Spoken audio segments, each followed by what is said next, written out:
तेसर दिनक कथा सुनू। ब्रह्मा विष्णु महेश सब सभा लगेलन। ओहि सभा में सब आनो देवता सब एला। ओही बीच पृथ्वी के सब देवता लोकन से प्रार्थना केलखिन। पृथ्वी रसातल धैस कऽ चलि गेलखिन रहथिन। सब देवता प्रार्थना केलखिन जे अहाँ जाबे तक ऊपर नहीं एबै ताबे मनुष्यक वास पृथ्वी पर कोना हेतै। अहाँ एबै तखने पृथ्वी पर मनुष्य हेतै वास। धरती कहलखिन जे नहीं, हम ऊपर नहीं आयब। हम जब ऊपर आयब तो हमरे पर लोग पैर देत, मल करत, मूत्र करत, सब करत, हमरा ओहिसँ पाप हैत, हम ऊपर नहीं आयब।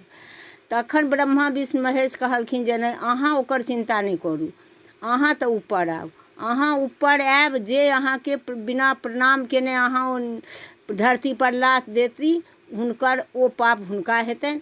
मल जे पेशाब करता आ थूक फेंक देता ओ पाप हुनका भऽ जेतनि। पैखाना करता घूरि कऽ ओ ताकि देथिन ओ पाप हुनका भऽ जेतनि। तेँ लऽ कऽ अहाँ आउ ऊपर। पृथ्वी तऽ ऊपर एला, ओ डगमग करैत रहथिन। तऽ ब्रह्मा विष्णु महेश कहलखिन जाबे एहिमे जोड़न नहीं पड़त माटिक ताबे ई स्थिर नहीं हेता।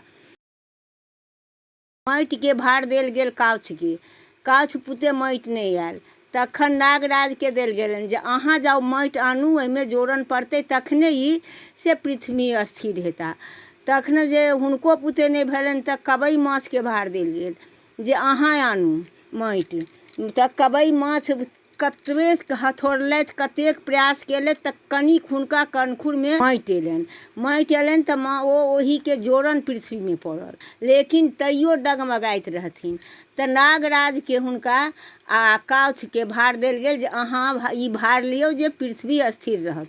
तऽ नागराज आ काछ ई पृथ्वी के भार लेने छथि, हुनके पर ई स्थिर अछि पृथ्वी।